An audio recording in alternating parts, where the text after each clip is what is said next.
اور جتنے بھی ہمارے یعنی کہ 4 گورنرز ہوتے ہیں، 4 ہمارے پاس پروونس ہیں تو ان کے 4 گورنر ہیں، تو ان کے جو اختیارات تھے ان کو بھی انہوں نے اپنے انڈر لیے ہوئے تھے، یعنی کہ جتنا ٹوٹل اختیار تھا انہوں نے اپنے انڈر لیا، اور اسی طرح ان کا جو اختیار ہوا پاکستان میں وہ محدود ہوا، جس کی یعنی کہ کوئی انتہا نہ تھی، وہ ہر چیز میں ان کی مداخلت تھی، ہر چیز کو انہوں نے اپروو کرنا تھا، وہ ان کی مرضی تھی اس چیز کو اپروو کریں، وہ ان کی مرضی تھی جنگ کریں، اور ان کی مرضی تھی یعنی کہ فوج کے عمل میں بھی دخل اندازی کر سکتے تھے۔ مارشل لا کے بعد یعنی کہ انہوں نے جو یہ اختیارات بنائے تھے یہ صدر پاکستان کے لیے بنائے۔ جب یہ صدر پاکستان کے لیے یہ اختیارات بنے تو اب ان کے صدر پاکستان جو ہوتا ہے اس کو یہ اختیار حاصل نہیں ہوتا اتنی کہ وہ فوج کی اور ان کی جو کارروائیاں ہوتی ہیں ان میں مداخلت دے اپنا، تو اسی طرح انہوں نے یہ اختیارات سارے اپنے انڈر کر لیے۔ اس کے بعد ان کے ہمارے پاس ہے 3rd آپشن ہے LFO، وجہ اختلافات اور الیکشن 2018۔ اب LFO کیا ہے ہمارے پاس؟ L ہمارے پاس ہے اس میں کہ یہ دیکھیں ادھر لیگل فریم ورک، یعنی کہ LFO ایک لیگل فریم ورک تھا جو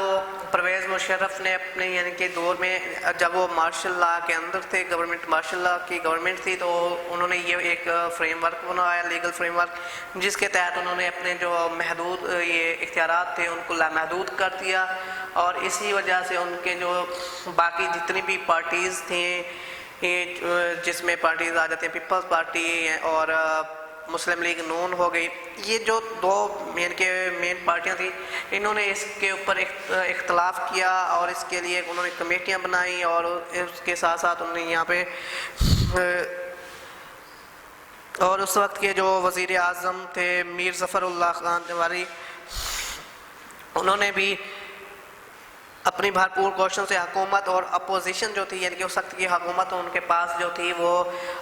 پرویز مشرف تھی، اور اپوزیشن میں جو تھی مسلم لیگ نون اور مسلم لیگ نون اور پیپل پارٹی تھے، تو ان کو آپس میں ملان کے ان کے درمیان جو تعاون کی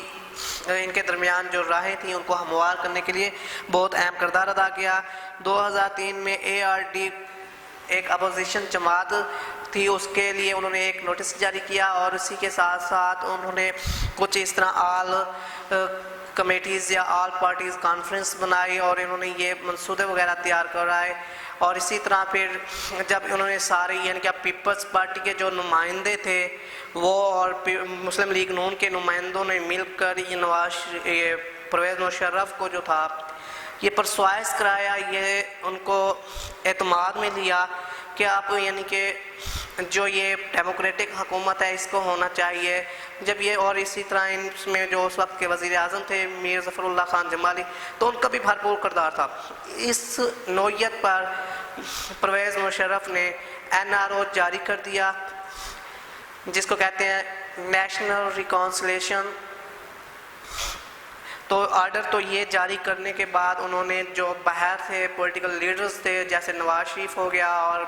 بے نظیر بھٹو ہو گئی، تو ان کو اب وطن واپسی آنے پر یعنی کہ ان کی جو راہیں تھیں وہ کھل چکی تھیں، کیونکہ NRO جو تھا وہ اب انہوں نے آرڈر جو تھا وہ جاری کر دیا، NRO دے دیا ان کو۔ جب وہ آئے تو انہوں نے آ کے اپنا یہ کیا، اور 2008 کے جو الیکشن تھے وہ اس طرح آئے۔ اس کے بعد ہے ہمارے پاس دوسرا آپشن جنرل پرویز مشرف کا روشن خیالی نظریہ، تو اس میں یہ تھا کہ جنرل پرویز مشرف نے روشن خیالی نظریہ پیش کیا جس میں مصطفیٰ کمال اتاترک کے نظریات شامل تھے، اور اسی کے ساتھ انہوں نے تعلیمی نصاب میں کافی حد تک چینجنگ کی۔ اسی طرح ہمارے جو مفتی مولانا عدنان کاکا خیل صاحب ہیں، انہوں نے ایک انٹرویو میں ان سے یہ بات کہی تھی کہ یہ جو آپ مارشل لا لگا رہے ہیں کیا یہ 3 جو رائٹس ہوتے ہیں کیا ان کو پامال نہیں کیا جا رہا؟ ایک میٹنگ کے دوران جو کہ پرویز مشرف کے ساتھ میٹنگ تھی، تو اس کے جواب میں پرویز مشرف نے کہا کہ نہیں، یہ جو میں نے مارشل لا لگایا ہے اس وقت یہ پچھلے مارشل لا کو دیکھتے ہوئے ان کے اوپر ورک کرتے ہوئے میں نے یہ آج مارشل لا لگایا تاکہ جو پچھلے مارشل لا لگتے رہے ہیں ان کو ختم کیا جائے، اور آج آئندہ آنے والے ڈیموکریٹک حکومت کے بعد کوئی اس کو مارشل لا لگا نہ سکے. تو ایسے قوانین، ایسے رولز اینڈ ریگولیشن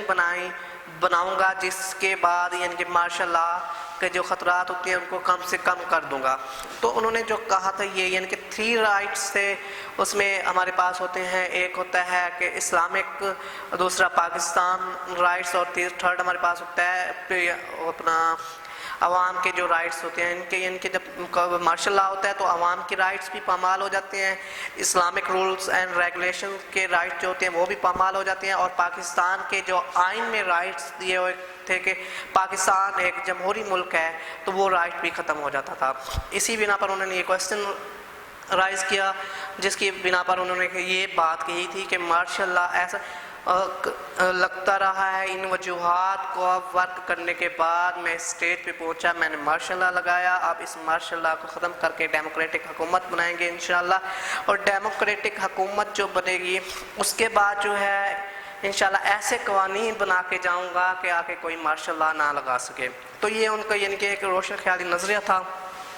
باقی آپ کے پاس بک میں ریڈنگ بھی ہے، آپ اس کو ریڈنگ کر دیجیے گا. میں نے جو یہ آپ کو ایکسٹرا بتایا ہے. تو آج کا ہمارا یہی کام تھا بیٹا. یہ ہمارے یہ پیج نمبر صرف 27 تک 28 تک ہے. آپ نے اس کی ریڈنگ کرنی ہے. ریڈنگ کرنے کے بعد اس کے مین پوائنٹس کو آپ نے یاد کرتے رہنا ہے اور انڈر لائن بھی کرنا ہے، کیونکہ ایٹ دا اینڈ میں آپ کو شارٹ کویسچن تو کرا دوں گا. جو لانگ کویسچن ہے ان کے نشان لگانا تو اس وقت آپ کو بھی پتہ ہے کہ بہت ٹف ہوگا. اسی وجہ سے آپ نے لانگ کویسچن جو ہے وہ کمپلیٹ جب آپ یہ ریڈنگ کر چکے ہوں گے، ریڈنگ کے مین پوائنٹ نکال چکے ہوں گے، اور شارٹ کویسچن جب آپ لرن کر چکے ہوں گے تو آپ کے پاس لانگ کویسچن کو لرن کرنے کے لیے کوئی ڈیفیکلٹیز باقی نہیں رہیں گی. تو اوکے، آج کا ہمارا اتنا لیکچر تھا. کل کے لیکچر کے لیے اوکے، اللہ حافظ.